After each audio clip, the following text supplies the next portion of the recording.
오늘 하나님께서 우리에게 주신 말씀은 구약성경 출애굽기 17장 8절에서부터 16절까지를 보겠습니다.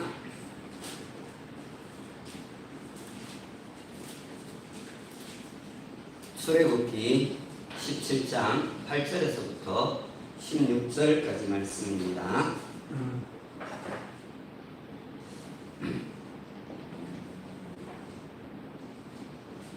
우리 찾으셨으면 한 음성으로 읽도록 하겠습니다. 함께 읽습니다. 시작. 그때 아말렉이 와서 이스라엘과 르비딤에서 싸우니라.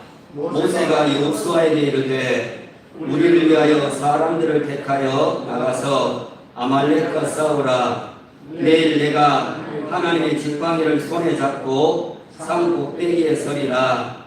여호수아가 모세의 말대로 행하여 아말렉과 싸우고 모세와 아론과 훌은 산 꼭대기에 올라가서 모세가 손을 들면 이스라엘이 이기고 손을 내리면 아말렉이 이기더니 모세의 팔이 피곤함에 그들이 돌을 가져다가 모세 아래 놓아 그가 그 위에 앉게 하고 아론과 훌이 한 사람은 이쪽에서 한 사람은 저쪽에서 모세의 손을 붙들어 올렸더니 그 손이 해가 지도록 내려오지 아니한지라.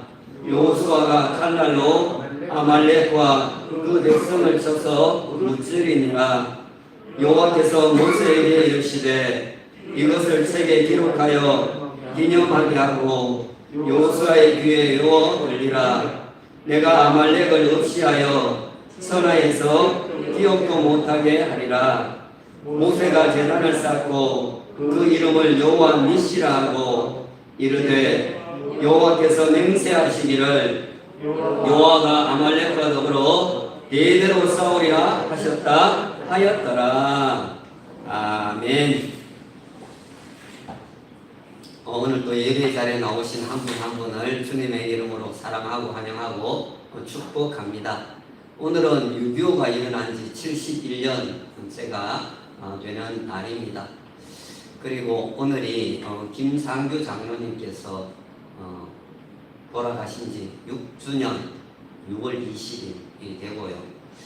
이 이야기는 안 하려고 그랬는데 제가 큰빛교회 온 지가 10년째 6월 19일 날 왔었는데요. 10년째가 됩니다. 참 여러 가지로 이렇게 뜻깊은 그런 날이 됩니다.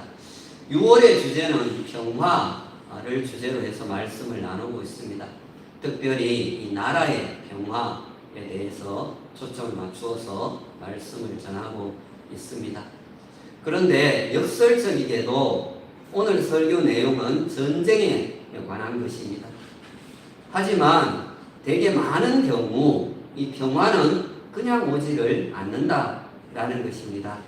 싸워서 지켜내야 이 평화가 오고 또 그것이 유지될 수가 있다라는 겁니다.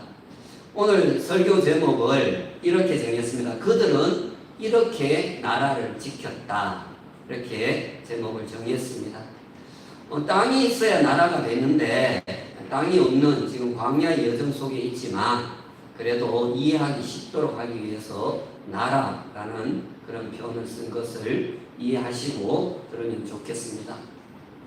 이스라엘 백성들은 하나님의 그 명령에 따라서 약속의 땅인 가나안 땅을 향해서 행군을 해야 했습니다. 광야의 여정 속에서는 여러 차례의 전쟁도 치르게 됩니다. 오늘 27장에는 두 개의 전쟁 이야기가 나옵니다. 앞부분에 하나는 물과의 전쟁이고 두 번째 전쟁은 사람과의 전쟁, 더 정확히 말하면 아말렉이라고 하는 나라와의 전쟁이 벌어지게 되었습니다. 이스라엘 백성들이 신광야를 떠나서 이렇게 장막을 친 곳은 르비딤이라고 하는 곳입니다. 사실 약속의 땅인 즉 하나님의 나라 천국을 향해 가는 많은 믿음의 사람들에게는 이 광야와 같은 그런 길이 있는데요. 그 길 속에서는 여러 곳에다가 장막을 치게 된다 라는 것입니다. 한 곳에서 이렇게 터를 잡고 평생 사는 사람들도 있고 대를 물려가면서 사는 사람들도 있지만 대개는 여러 곳을 옮겨 다니며 그렇게 살아갑니다. 제가 교회를 이렇게 옮겨서 사역을 하고 신앙생활을 한 것만 꼽아보니까 5곳이나 되더라고요. 이것은 무엇을 말해주느냐 하면 우리 인생이 나그네의 인생이다 라는 것을 말해주고 있습니다. 자, 그들이 장막을 친 곳의 그 이름이 르비딤 이렇게 되어 있는데요. 이 르비딤이라고 하는 뜻이 참 재미가 있습니다. 원기 회복이라고 하는 그런 뜻을 가지고 있습니다. 이곳에는 이 샘들과 개울들이 상당히 많았다고 합니다. 이스라엘 백성들이 이곳에 도착해서 이 물을 통해서 원기를 회복할 수 있을 것이다. 그렇게 잔뜩 기대를 했던 것 같습니다. 그러나 막상 그렇게 도착을 해보니까 물이 없는 거예요. 사람들이 마실 물은 물론이고 짐승들에게 줄 그런 물도 없었습니다. 당연히 어떻겠습니까? 이 불평과 원망이 흘러나올 수밖에 없었습니다. 사람들은 대개 자기가 기대했던 것이 어긋나면은 이렇게 불평과 원망을 쏟아내게 됩니다. 하나님의 계획이 분명히 있는데도 그런 경우가 있다라는 것. 제가 이렇게 전에 보니까 주인이 인부들에게 힘든 일을 이렇게 시키기 전에 땡땡 제약에서 나온 바꿔스라고 하는 이 한 병과 또 땡땡 제약에서 나온 우르르 까꿍이라고 하는 그런 피로회복제를 이렇게 하나씩 주는 걸 봤습니다. 그걸 받아 이렇게 마시고 신이 나서 그렇게 일을 하는 경우를 봤어요. 이 피로가 그거 먹고 금방 회복되지도 않을 텐데 그렇게 열심히 일을 하더라고요. 막상 그렇게 기대를 했는데 주지를 않으면은 이 집은 도대체 왜 이래? 일만 시킬 줄 알았지 완전히 매너가 꽝이네 그러면서 불평을 할 것입니다. 자, 원망과 불평을 하는 이 이스라엘 백성들로 인해서 모세가 하나님 앞에 부르짖습니다. 하나님 앞에 부르짖으니까 하나님께서 한 가지 그렇게 방법을 일러 주십니다. 이스라엘 백성들을 대표하는 이 장로들을 데리고 나일강을 섰던 그 지팡이를 들고 호렙산에 있는 그 반석을 치라. 그러면 거기에서 물이 나올 것이니까 그것을 통해서 백성들을 마시게 하고 그렇게 갈증을 해소하라. 그렇게 일러주었습니다. 하나님께서는 이미 다 계획이 있어요. 그런데 우리는 내 기대대로 안 되면은 이렇게 불평을 쏟아내게 된다라는 것입니다. 모세가 하나님의 명령을 따라서 이스라엘 그 지도자들인 이 장로들의 목전에서 그대로 다 행합니다. 어떻게 되었을까요?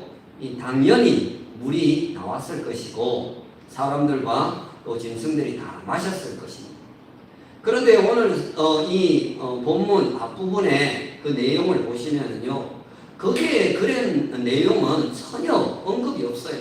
그 모든 것을 다 생략을 하고 모세가 그곳의 이름을 마사 또는 무리바라 그렇게 불렀다는 내용만 적고 있다라는 것입니다. 마사라고 하는 것은 시험하다라는 뜻이고 무리바라고 하는 것은 다투다라는 뜻입니다. 여러분, 우리가 하나님 앞에 때로는 억지로 때를 쓰고 우리가 하나님 앞에 불평을 널어놓아도 하나님께서 우리의 그 때를 받아주시는 경우가 있습니다. 그런데요, 그렇게 해서 받아내는 경우에는요, 그것이 매우 불명예스럽고 부끄러운 것이 되는 경우가 있다라는 거예요. 조금만 더 하나님 앞에 기다리고 기도하고 그렇게 해서 받아냈더라면 감사가 되고 기쁨이 됐을 것인데 우리의 불평을 통해서 그것이 부끄럽게 될 수가 있다라는 거예요. 그들은 물을 마셨지만 그곳에다가 매우 불명예스러운 기념비를 하나 세우게 됩니다. 무슨 기념비겠습니까? 이스라엘 하나님을 시험하고 하나님과 다투다라는 그런 글귀가 담긴 기념비를 세우게 된 거죠. 아주 불명예스러운 그런 기념비가 되는 것입니다. 이는 그들로 하여금 오랫동안 그것을 기억하도록 하기 위함이라는 것입니다. 돌아볼수록 그때 그러지 말았어야 되는데 하는 그런 것들이 우리의 상처로, 우리의 또 아픈 그런 흔적으로 남게 되는 거죠. 자, 두 번째는 사람과의 전쟁입니다. 오늘 17장 8절을 보십니다. 그때에 아말렉이 와서 이스라엘과 르비딤에서 싸우니라 이렇게 되어 있습니다. 여기서 말하는 그때는 바로 앞에 있는 사건이 있고 난 후 이렇게 보시면 됩니다. 이번에는 아말렉과의 이렇게 한판의 전쟁을 치르게 됩니다. 이스라엘 백성들이 애굽에서 나온 후에 처음으로 전쟁다운 전쟁을 치르게 되었다라는 거예요. 여기 이 아말렉이라고 하는 이런 족속이 나오는데요. 이 아말렉 족속은 야곱의 쌍둥이 형이었던 에서, 즉 에돔의 부하들로서 당시에 이 시나이 반도에서 그 세력을 뻗치고 있었던 유목민, 유랑 생활을 하는 사람들이, 유랑 생활을 하는 사람들은 자기의 땅이 정해져 있는 것은 실제는 아니에요. 때가 되면 또 옮겨 다닐 수가 있는 거예요. 그런데 신명기 25장 18절에 보시면은 그들이 이 아말렉을 말하는 거예요. 그들이 너를은 이스라엘을 말하는 거예요. 그들이 너를 길에서 만나서 내가 피곤할 때 내 뒤에 떨어진 약한 자들을 쳤다. 이렇게 아말렉의 죄를 지적을 해주고 있다라는 거예요. 그들은 아무리 이스라엘이 자신의 영토를 침범해서 지나가는 상황이라도 이 이스라엘 백성들에게 길을 열어줬어야 했습니다. 왜냐하면 이스라엘은 전혀 아말렉과 싸울 의사가 없었던 거예요. 약속의 땅을 향해 가기 위해서 그 길을 어쩔 수 없이 지나가야 하는 그런 상황이 없다라는 거예요. 특히 무방비 상태에 있었어요. 무방비 상태에 있는 그것도 군인들이 아닌 피곤에 지쳐있고 약한 자들을 쳤다라는 거예요. 아무리 이렇게 전쟁을 해도 이 평민, 민간인, 어린이들, 노인들 이렇게 죽이면 안 되는데 그렇게 했다라는 거예요. 자, 그런데 하나님의 백성을 건드리는 것은 하나님을 건드리는 것이 된다라는 거예요. 자, 이제 9절을 보십니다. 모세가 여호수아에게 이르되 우리를 위하여 사람들을 택하여 나가서 싸우라. 내일 내가 하나님의 지팡이를 손에 잡고 산 꼭대기에 서리라. 이렇게 말을 합니다. 자, 오늘 늙은 모세가 여호수아에게 우리를 위하여 그렇게 얘기를 합니다. 이 공동체를 지키기 위하여서 젊은 여호수아가 좀 나가서 싸워줬으면 좋겠다라는 거죠. 자, 오늘 이 전쟁의 성격은 정복 전쟁이나 적을 공격하기 위한 전쟁이 아닙니다. 백성을 지키고 나라와 민족을 지키고 신앙을 지켜내기 위한 그런 전쟁이었다라는 거예요. 자, 여기 9절에 보시면은 모든 작전권은 모세가 지고 있습니다. 모세가 총사령관이었습니다. 모세는 여호수아에게 사람들을 택하여 나가서 싸우라 이렇게 얘기를 합니다. 당연히 누가 차출되었겠습니까? 젊은 사람들이 전쟁에 나가서 싸울 군인을 모집하는 거니까 젊은 사람들이 나가게 되는 거예요. 공동체를 지키기 위해서 젊은 사람들이 희생을 이렇게 겪게 되는 그런 정말로 막중한 자리였다라는 거예요. 그리고 모세 자신은 내일 내가 하나님의 지팡이를 손에 잡고 산 꼭대기에 서리라 이렇게 얘기합니다. 군인들이 잘 볼 수 있고 모든 백성들이 잘 볼 수 있는 그런 자리가 될 것입니다. 늙은 모세는 후방에서 지원을 하고 젊은 여호수아는 이제 전방에서 나가서 군인들을 치유하며 싸우게 되는 것입니다. 자, 드디어 격전의 날이 밝아왔습니다. 10절을 보십니다. 여호수아가 모세의 말대로 행하여 아말렉과 싸우고 모세와 아론과 훌은 산 꼭대기에 올라가서 이렇게 얘기합니다. 자, 여호수아는 모세가 명령한 대로 나가서 싸웠습니다. 특히 오늘 이 전쟁은 여호수아에 대해 있어서는 시험 무대가 되는 그런 자리가 됩니다. 이 전쟁 후에 이제 여호수아는 가나안 땅을 정복하는 그런 막중한 책임을 떠맡게 됩니다. 전쟁에서 정말 잘 싸웠기 때문에 이제 가나안 정복을 맡는 그런 중책을 떠맡게 된 것입니다. 그리고 모세, 아론, 훌 이 세 사람은 산 꼭대기에 올라갔습니다. 학자들은 여기 훌이라고 하는 이 사람은 아마도 모세의 누나인 미리암의 남편이었을 것이다. 그렇게 추정을 합니다. 그렇게 보면은 모세의 형 아론은 3살, 모세보다 3살이 더 많습니다. 그리고 훌은 미리암의 남편입니다. 다 3사람 다 나이가 많은 그런 사람들이었습니다. 자, 11절을 보십니다. 모세가 손을 들면 이스라엘이 이기고 손을 내리면 아말렉이 이기더니 참 신기하고 너무나도 희한한 그런 장면이 아닐 수가 없습니다. 손만 들면 이긴다. 이 손을 드는 것, 기도에 손을 드는 것이 승리의 공식이다라는 거예요. 우리는 손을 드는 것을 기도다 그렇게 이야기를 합니다. 손을 들기만 하면 계속해서 승리를 할 수가 있다라는 거죠. 여러분, 우리도 사실 이 진리, 이 공식을 잘 알고 있습니다. 기도하면 된다라는 것, 그것이 승리의 공식이라는 걸 잘 알고 있어요. 그럼에도 우리는 육신이 연약하고, 육신이 연약한 게 아니라 세상 일에 너무 몰두하느라 우리는 이 공식을 사용하지를 잘 하지를 않고 있다라는 거예요. 그래서 기도가 실은 어려운 거예요. 알아요. 아는데 행하지를 못하니까 어렵다라는 거죠. 자, 12절을 보십니다.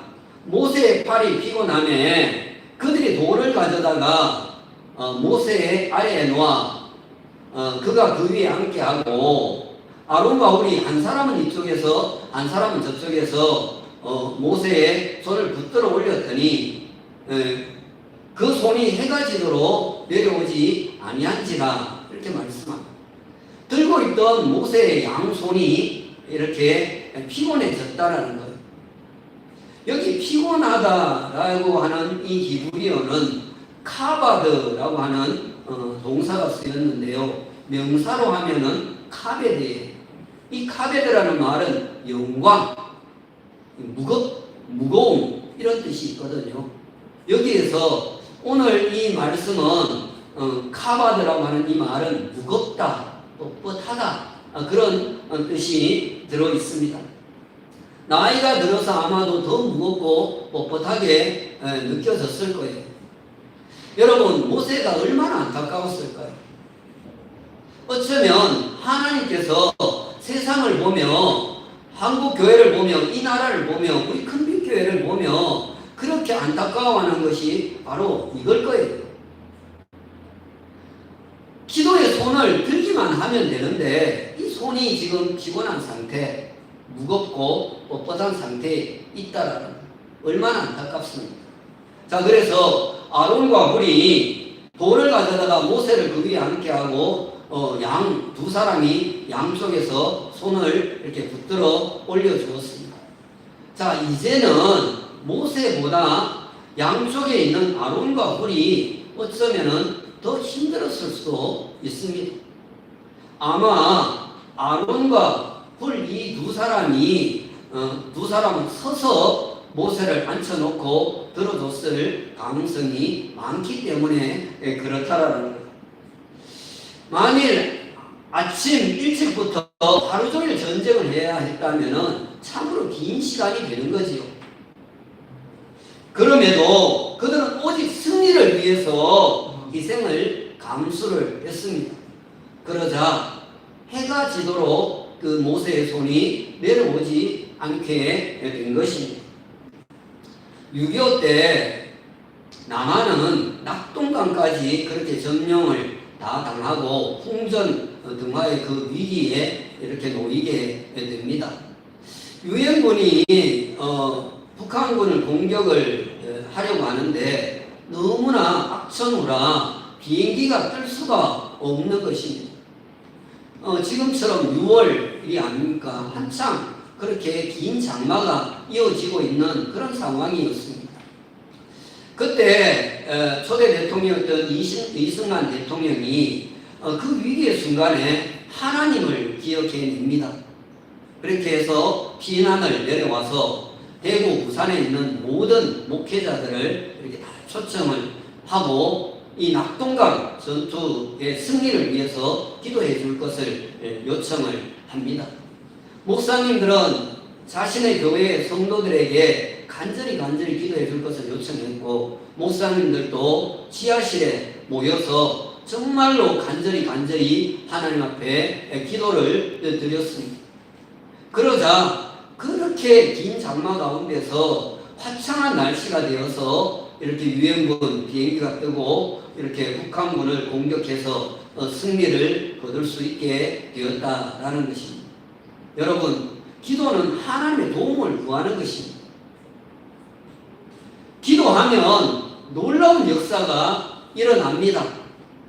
그러니 여러분, 민족과 나라를 지키기 위해 기도의 손을 들 수 있는 우리 모두가 되기를 주님의 이름으로 축원합니다. 13절에 보십니다. 여호수아가 칼날로 아말렉과 그 백성을 쳐서 무찌르니라, 이렇게 말씀을 합니다. 아까 기도의 손을 들었다라고 하는 것도 신기한 장면인데 오늘 이 부분도 상당히 좀 특이한 점이 나타납니다. 어찌 여호수아 혼자만 싸웠겠습니까? 그런데도 이런 표현을 쓴 것은 기도의 지원을 받으면 한 사람이 천을, 한 사람이 만을 물리칠 수 있다는 그런 말씀이 되는 것이 아니겠습니까? 우리들도 기도의 지원을 받아 영적 전쟁에서 사탄의 모든 권세를 물리칠 수 있기를 주님의 이름으로 축원합니다. 자, 오늘 이 이스라엘 전쟁에서 승리한 비결이 몇 가지가 나옵니다. 첫 번째는 기도의 힘으로 승리를 얻었습니다. 세상 사람들은 죽었다 깨나도 이것을 모릅니다. 기도를 해야 승리한다. 세상 사람들은 몰라요. 기도한다고 되나? 그럽니다. 그러나 우리는 확실히 압니다. 모세가 기도에 손을 드니 이스라엘이 이겼습니다. 아론과 훌도 기도에 손을 들었습니다. 백성들도 기도에 손을 들었을 것입니다. 두 번째는 협력 단결함으로 승리를 획득할 수 있었다라는 것입니다. 모세, 아론, 훌은 기도로 힘을 불어넣었습니다. 여호수아 군인들은 힘을 합해서 적들을 물리쳤습니다. 백성들은 열심히 응원과 격려를 했을 것입니다. 2002년 한일 월드컵은 20년이 다 이렇게 되어가는데도 국민들의 뇌리에 깊이 막혀 있습니다. 6월 한 달간 계속 이 월드컵이 경기가 열렸는데요. 우리는 솔직히 4강은 전혀 기대를 하지를 않았습니다. 하지만 히딩크라고 하는 좋은 지도자와 또 선수들의 강인한 체력과 정신력, 그리고 국민들의 정말 열광적인 그런 응원 덕분에 우리는 사광신화를 이룰 수가 있었습니다. 물론 이 감독 심판들의 덕도 우리가 톡톡히 보았다 할 것입니다. 과연 이처럼 온 국민이 하나 되어 똘똘이 뭉쳐서 하나 된 적이 과연 있었을까요? 여러분, 서로 협력 단결하면 놀라운 일을 우리는 이룰 수가 있습니다. 특별히 이왕이면 하나님 안에서 협력 단결함으로 승리하는 나라를 이루어갈 수 있기를 주님의 이름으로 축원합니다. 또 하나 승리의 비결이 있는데요. 세 번째는 하나님에 대한 신뢰로 승리를 쟁취했다. 이렇게 볼 수가 있습니다. 사실 이 부분을 제가 설교를 하면서 제일 조금 더 신경을 쓴 부분입니다. 오늘 17장에 보시면은 지팡이라는 말이 5절과 9절에 이렇게 두 번 나옵니다. 9절에 보시면은 내일 내가 하나님의 지팡이를 손에 잡고 산꼭대기에 서리라, 이렇게 모세가 말을 합니다. 여러분, 모세가 나이가 많아서 힘이 없으니까 등산용 지팡이로 사용하기 위해서 이것을 가지고 산에 올랐을까요? 아닙니다. 이 지팡이는 애굽의 나일강을 갈라서 피가 되게 하고, 또 홍해를 갈라서 육지가 되게 하고, 반석을 쳐서 물이 나오게 한 그런 지팡이입니다. 이 지팡이는 하나님의 강한 손, 강한 능력, 그리고 권능을 상징하는 것이 바로 이 지팡이다라는 것입니다. 홍해를 가를 때 출애굽기 14장 21절에 보시면은 모세가 바다 위로 손을 내밀매, 이렇게 되어 있는데요. 모세가 손만 내민 게 아니에요. 지팡이를 함께 내민 것입니다. 오늘 본문에서도 모세가 손을 들고 손을 들었다 이렇게 했는데 손만 든 게 아니에요. 하나님의 능력, 하나님의 권능을 상징하는 지팡이를 함께 든 것입니다. 자, 여러분, 모세가 손에다가 지팡이를 들고 오랫동안 들고 있어야 승리를 할 수 있는데, 그러려면은 어떻게 해야 할까요? 여러분, 저를 한번 보세요.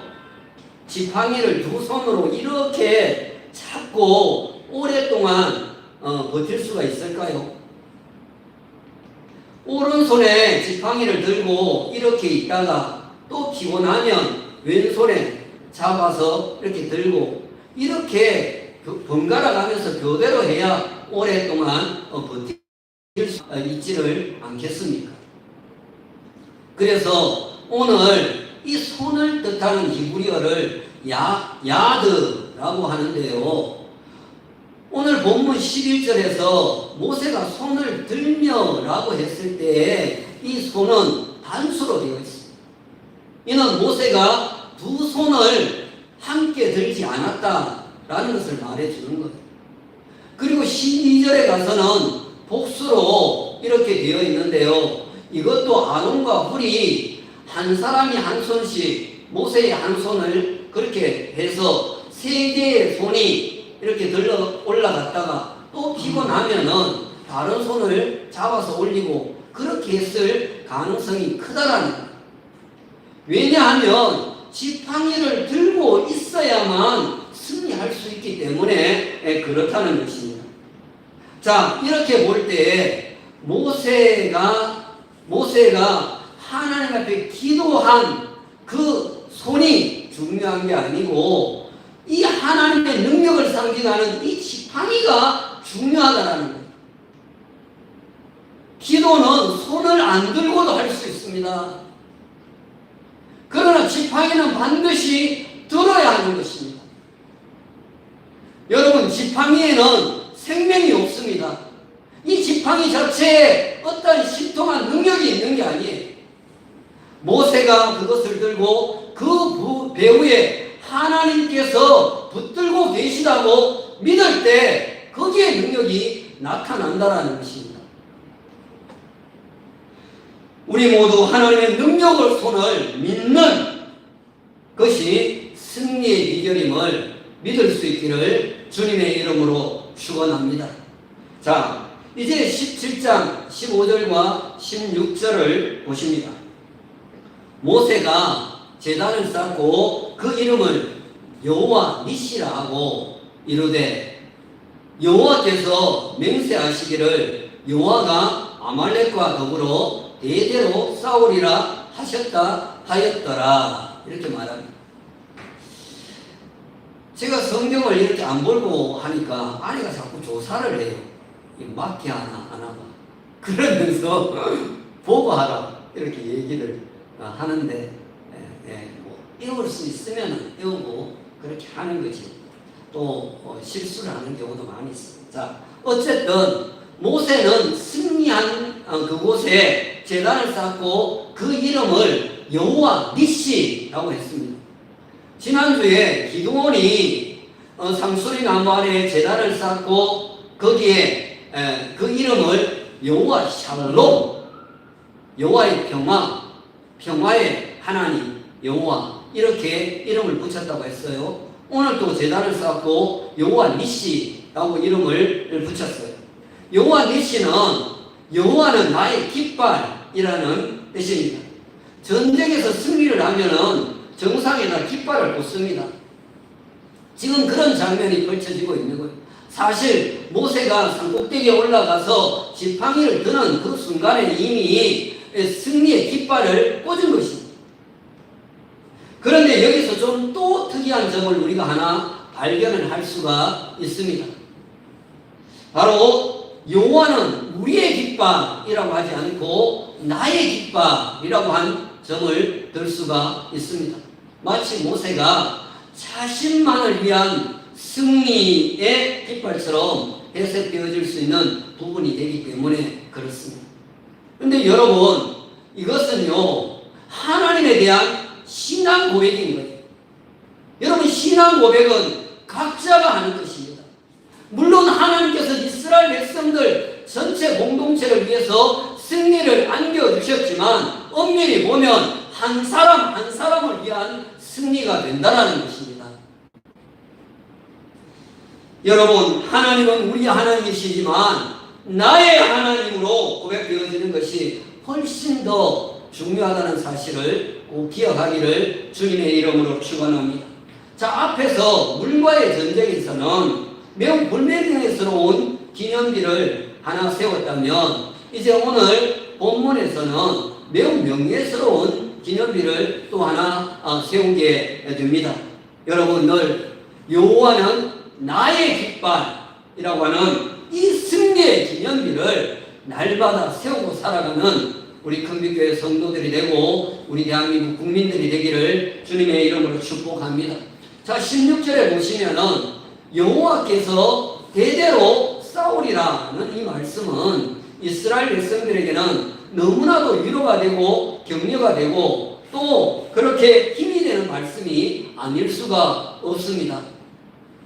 오늘 하나님께서 우리 대한민국을 위해서도 대대로 싸워주신다는 이 은혜가 있도록 우리 모두 기도할 수 있기를 주님의 이름으로 축원합니다.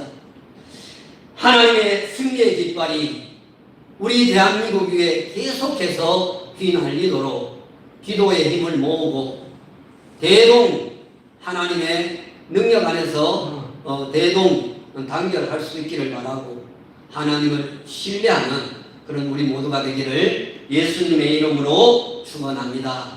오늘 주신 말씀을 생각하면서 우리 찬송가